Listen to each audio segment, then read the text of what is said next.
What could be cuter than puppies and pumpkins? How about a puppy in a pumpkin?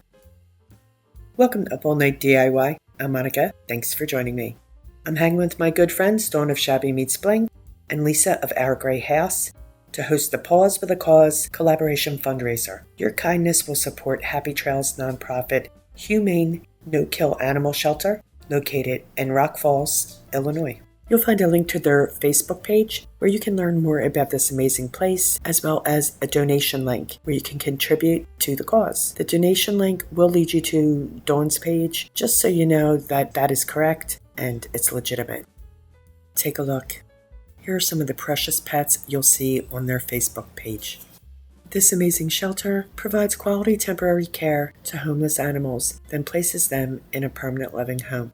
As I said, you can find more information about the shelter on their Facebook page.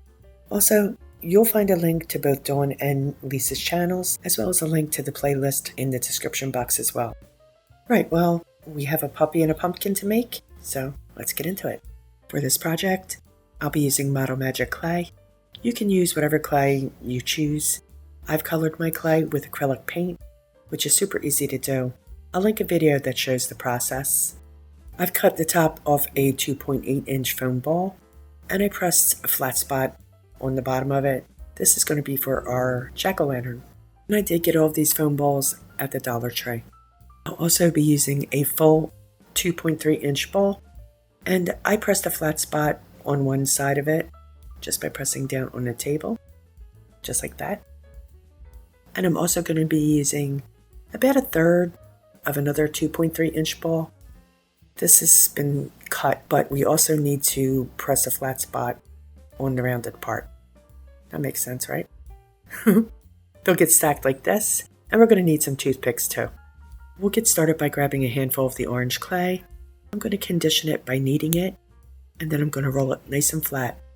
I want it big enough to cover our large foam ball. This is going to be the jack-o'-lantern. I trimmed the clay down a wee bit here. I'm going to wrap the clay on the sides of the ball, cutting away the excess from the top and bottom. I'm going to press really firmly to make sure that it's well attached. I like to roll the ball on the table to both secure the clay to the foam and to smooth it as we go. I have a wee bit of a bare spot here, so I'm just going to take some of that excess clay and patch up that wee hole.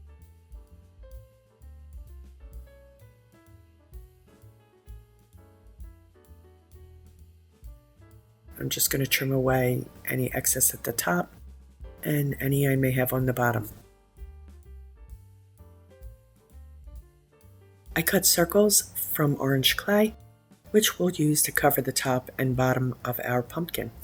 Just going to pop it right on there, and I'll use the handle of my clay tool to roll over the seams to mesh it with the clay that's already on the foam ball. Throughout the process, I continue to roll it around to maintain that smoothness. So we're going to pop the bottom on, and we'll incorporate it just like we did the top. Our jack is going to need some cheeks, so we'll roll a small ball of clay and cut it in half. This will create the perfect cheek shape. I'll press the cheeks into place, and I'm going to incorporate them by rolling over the seams where the cheeks meet the clay on the face.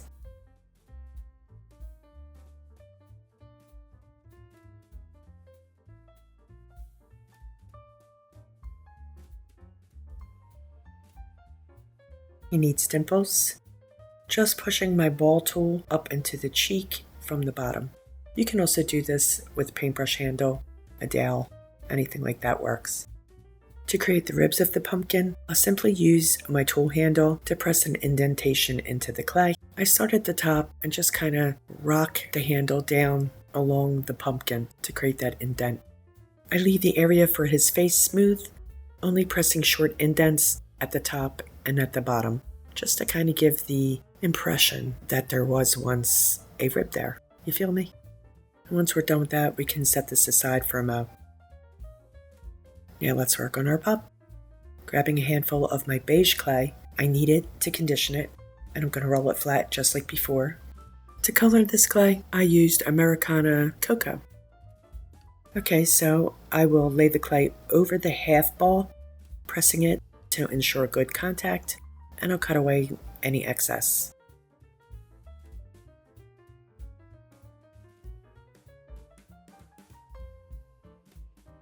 I'll leave just a wee bit so that we can wrap it underneath.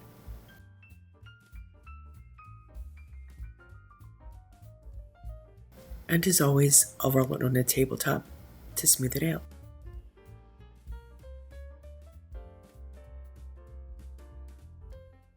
I fill the cap on the bottom with a little more clay. I won't be too fussy about it because we're not going to see it.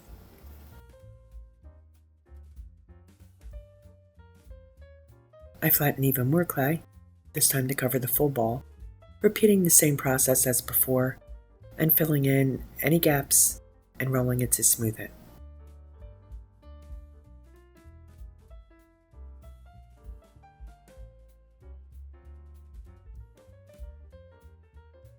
To make his snoot, I roll a ball of clay, flattening the bottom just slightly, and I'm going to give it more of an oval shape.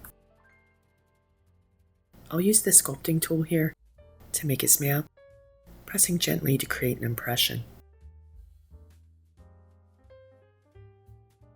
We'll push it into place, incorporating it with the other clay.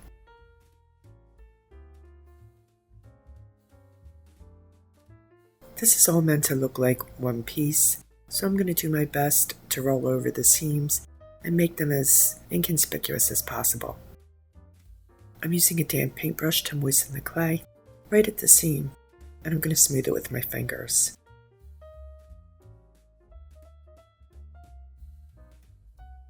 I'll use my tool to add lines, giving it texture to mimic fur. You can do this with a toothpick or a paintbrush handle, anything like that. I'll go completely around his snoot, just drawing little indents, little lines, kind of feathering out, make it look fuzzy. I cut wee triangles, and I'm going to round one end of each to form his ears. I'm just pinching the clay together and rounding it off. Let's get them onto his wee head and we'll incorporate them, just like we did before. I'll create fur texture with my tool once I get the ears in place.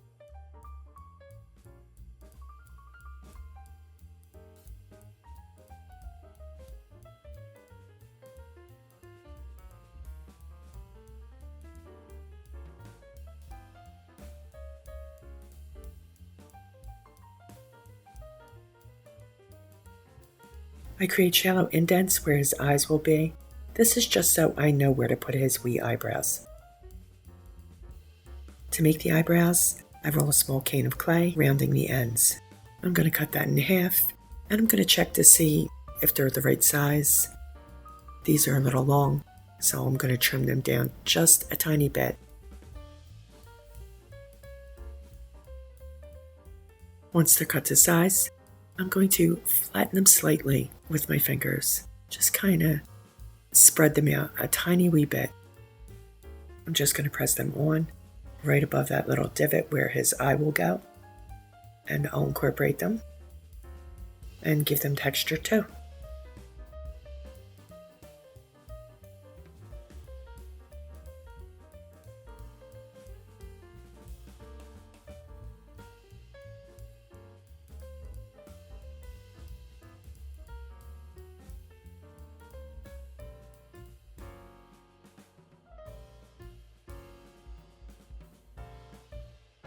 He needs a wee tufty of fur for the top of his head, so we're going to make that from a small ball of clay.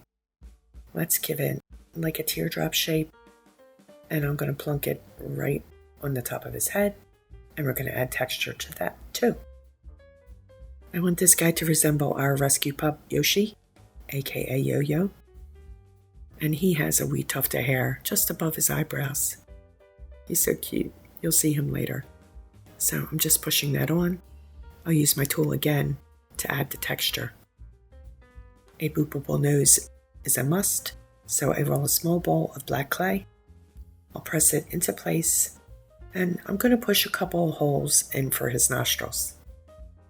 I just used the tip of my clay tool for that to add the nostrils.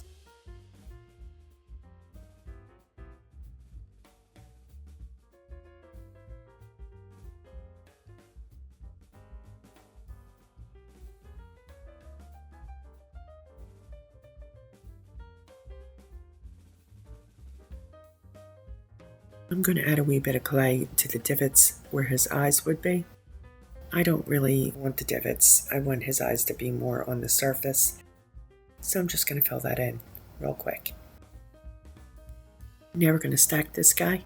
So I'm going to push a toothpick into the center of the pumpkin. Then I'll push the half ball, the part that will be his body, onto the pumpkin. I push another toothpick into the center of the body to anchor his head in place. So once I get the toothpick in there, I'll slide the head right on. We're going to need to fill the gap between his head and body, so let's roll a cane of beige clay and I'll wrap it around the gap and incorporate it. This is really just to secure the head to the body. We're not going to see that because we're going to, give him some embellishments later, but it'll help secure that area, fill in that gap, and it does make him look neater and tidier. You know what I'm saying? He needs a tufty of fur on his chest, so we're going to create that the same way we made his ears, just going to make it slightly longer. I'm going to attach it with the rounded end at the top. And just like before, we're going to incorporate it and add a wee bit of texture.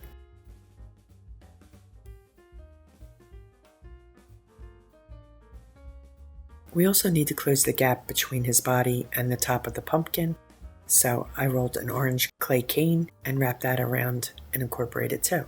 It's pretty much the same exact process.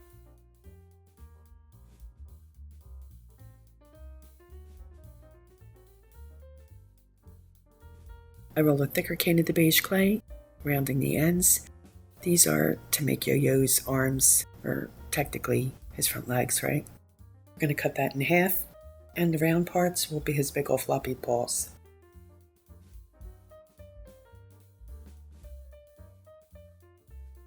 To anchor them, we'll use half a toothpick on either side and push his arms onto the toothpick. We'll roll over the seams and the back to secure it. And naturally, we're going to add some furry texture. I squared off his paws because our yo-yo has big fuzzy floppy paws like this. My husband calls them bear paw. I kind of squared them off a wee bit, and again, adding texture. His left paw will droop over the jack-o'-lantern. His right paw will ever so slightly curl out. That's because he's going to be holding a lollipop. So we need a little space there for that. I was waffling to and fro between a party hat and a witch hat for him. We're going with the witch hat. So I'm rolling a cane of black clay, giving it a point at one end, and I'm going to flare the other end as the brim by pushing it down on the table to kind of flatten it out, and I'm going to use my fingers to widen it.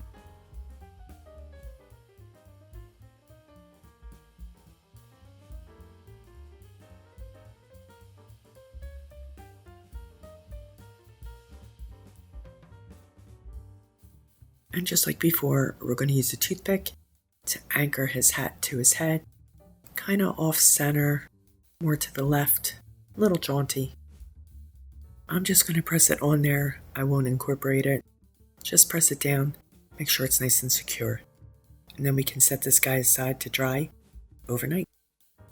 Let's make his lolly. I'll roll a very thin cane of orange and of black, and a slightly thicker cane of white. I line them up next to each other, white in the center, and I'm going to cut off any excess. I want them to all be the same size. I gently press them together, and then I will grab each end and twist to create a swirl. I love doing this, and I love watching the swirl come to life. Once I have it well swirled, I will roll it a wee bit on the table just to make sure that it's all blended. Starting at one end, I'll coil it around itself. Checking for size. That's a wee bit too big. So I'm going to unroll it a wee bit. That looks good. So I'll cut that off right there.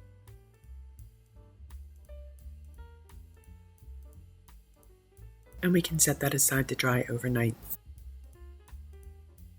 Here's our wee fella. He's all dry and ready for paint. I'll start the painting process by dry brushing his fur with Americana Cocoa. I want to catch all the fur texture that we added. I'm sure most of you guys know what dry brushing is. It's basically dipping your bristles into the paint and scrubbing most of it off onto a paper towel. So it just adds a slight tint when you're painting.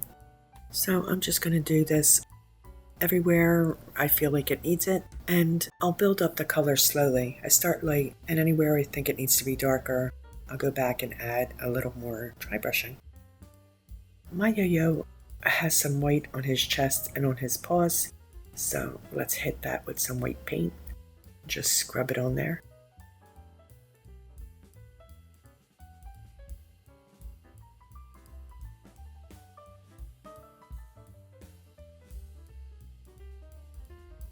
I dry brush the ends of his ears with charcoal to match the real yo-yo, the OG yo-yo. The tips of his ears are very dark, almost black.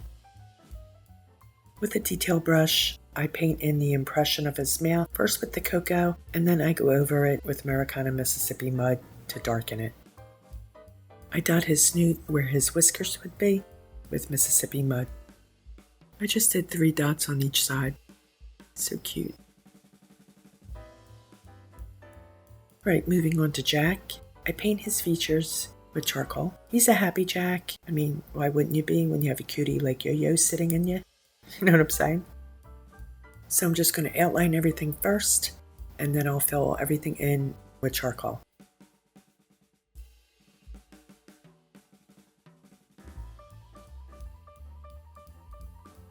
With Spiced Pumpkin, I'm going to dot in Jack's eyes.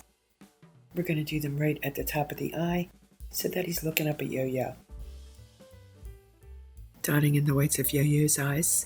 This is just so much easier than trying to paint a perfect circle with a brush. You know what? I'm going to add white crescent highlights to Jack's eyes. Right there, like a wee smile almost.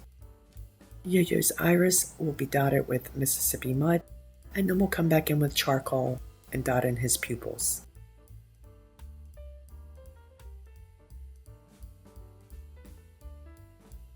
Real quick, let's paint in a hat band with Spiced Pumpkin. Grabbing my floating medium, let's shade. I dip my brush into the medium, working it into the bristles.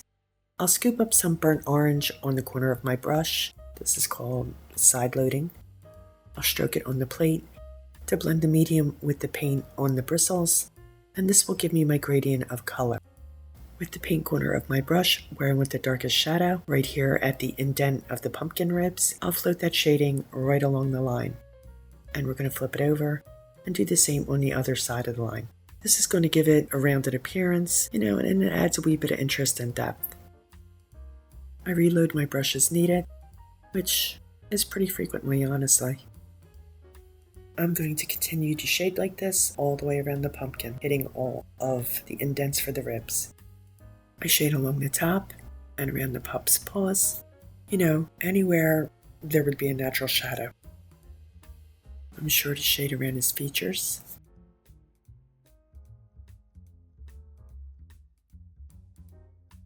I'm going to come back in to float in another layer, this time with burnt sienna. I'm just following the same path as before. Generally speaking, I like to add more than one color when I float and shade. I just think it adds additional depth and dimension. Jack is going to need charcoal eyebrows, so just quick little comma shapes, and we're good to go. I dry brush Jack's cheeks, first with Spiced Pumpkin, then very lightly with burnt orange. To highlight Jack, I'll float just inside the shading lines with Ceramcoat Calypso Orange, which is like a yellowy orange. This will give him a little light, a little lift. To define his features, I'm going to outline them with Hippo Gray. Shout out to Terry. I float around his hat with black.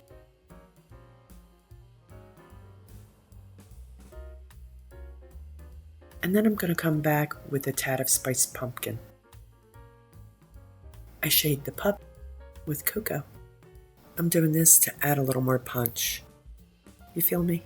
And when I do this, I keep in mind where a natural shadow might be, and also just where I think it might look good. I forgot to float his nose, so here we go with black. White stripes for his hatband. With a toothpick, I'll dot white highlights on either side of his pupil. I think this gives his eyes a more puppy-esque look, so 2 dots in each eye. Now for some white stroke highlights on Jack. I'm not being terribly fussy, just real quick, adding these strokes. And to define his eyes, I'll outline them with cocoa. I'm going to seal these fellas with Decor Art Multipurpose Sealer. Using a cosmetic sponge to apply, I am just going to pounce all over him and his lolly. I'll embellish Yo-Yo by wrapping some festooning around his neck. I'll link my video showing how to make the festooning. You can find that in the description box. I'll just wrap it around here and use a dot of hot glue to secure it.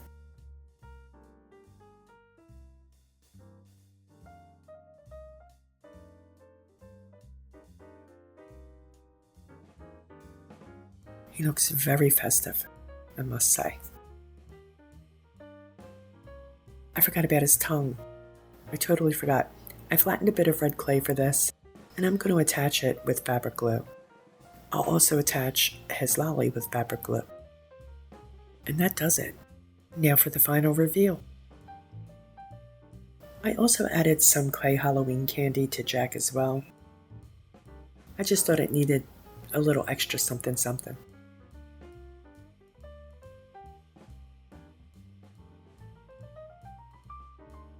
I think he turned out really sweet, almost as cute as my wee fuzzer Yoshi. I hope you liked today's project, and I hope you'll consider donating to the wonderful Happy Tales nonprofit No Kill Shelter if you can. Every little bit helps. Head on over to their Facebook page, give them a like, follow, share their posts, show them how grateful we all are for their dedication to the safety and care of stray and abandoned animals. I personally am thankful every day for rescues. My sister is very involved in animal rescue, and I'm grateful to the local rescue where my son found our wee fluffer, Yoshi. He's got kind of like a Garfield thing going on here, and he's such a good swimmer. He loved swimming. Belly rubs from Dad are the best. Look at that boopable nose. Too cute. Love him. Be sure to check out Dawn and Lisa's channels, as well as the playlist for more Halloween pet-themed DIYs. Show everyone some love. We really appreciate it. Please like, share, comment, and subscribe, and all that good stuff. Stay creative, my friends. Thanks for hanging with me. See you next time. Up all night with Monica.